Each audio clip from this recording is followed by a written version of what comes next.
Overworld by Joseph Evans. Chapter 18. The Errand Board. The following morning, Saffie was so eager to get back to the guild to continue her training that she didn't feel hungry for breakfast at all, but her mum insisted that she eat something before meeting Beatrix and made her a bowl of granola. "Holly, look at this," Peter said through a mouthful of marmalade toast. "There's a quadcopter on sale at John Lewis."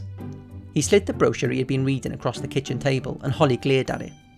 "We are not getting a bloody helicopter," she snapped. "A quadcopter, dear," Peter corrected. "They're all the rage in the aviation community these days. It fits 2 people, and with the right licence I could fly it around the city." Saffie's dad had been an aviation enthusiast ever since Saffie could remember, and she had noticed that he'd been getting gradually more excited over the past few years about the increasingly viable prospect of actually flying something himself one day. Holly, on the other hand, had been getting gradually more frustrated with his hobby and grimaced any time he mentioned it. "You will never get me in one of those damn things," Holly said, placing her index finger on the brochure and pushing it back to Peter with a sharp movement. Peter's eyes glinted at Saffie. "How about a father-daughter flight around Hampstead Heath, hey Saffie? Oh come on, you don't have to look so mortified." Saffie's expression had nothing to do with her dad's proposition. It was because a bizarre-looking creature had just crawled out from behind his left ear and was now sitting on top of his bald head. Like an oversized caterpillar, it was green with bright blue spots and was covered with little warts that looked fit to burst. Saffie had never seen anything like it in the real world, and her dad seemed utterly unaware of its presence. It had to be an overworld.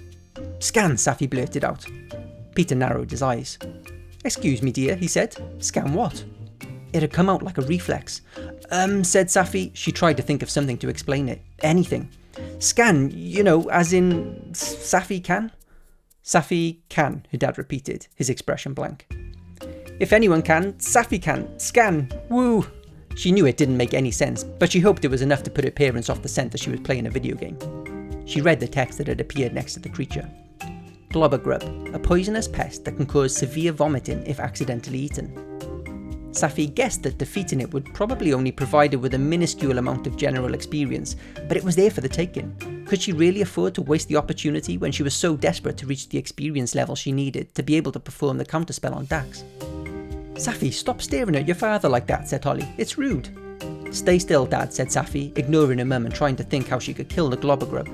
She couldn't exactly use magic. If she said the word fire or ice, her parents would know without a doubt that she was playing a game. She glanced around her, looking for a physical object she could use to crush the creature, and her eyes settled on her own feet. With a swift movement, she whipped off her left slipper and approached her dad. "Honey, what are you doing?" Peter stammered. "Just stay still, Dad," said Saffie, raising the slipper slowly. "Honey," her dad said louder, his eyes crisscrossing as they focused on the slipper. With a whoosh and a slap, Saffie thwacked the globbergrub, which squelched and spattered a load of green goo all over the walls. "Ah!" her dad wailed, cradling his scalp in his palms. "What the blighters are you doing?" "Sorry, Dad," said Saffie, "there was a mosquito on your head." "A mosquito?" Peter cried. "We're in Hampstead, not Honolulu." Saffie didn't hang around to be questioned. She slurped the dregs of milk from her cereal bowl and ran up to her room to get dressed, leaving her parents staring after her in stunned silence. Whatever experience she had gained, it had to be better than nothing. When Saffie arrived at the guild, she saw Grand Mage Keith helping a young boy to grow flowers out of his hands, but she couldn't see any sign of Ashmi.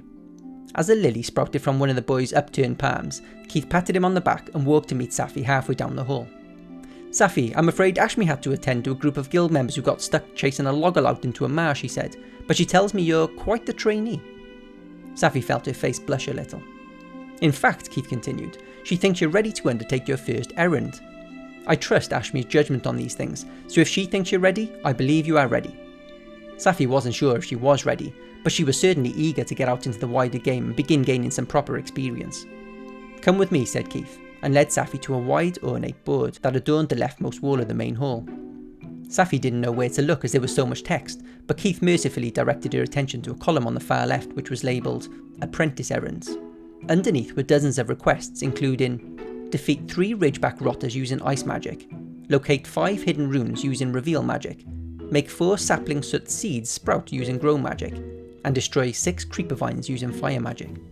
Saffie noticed that there was one at the bottom which looked like it had been scribbled on with a biro.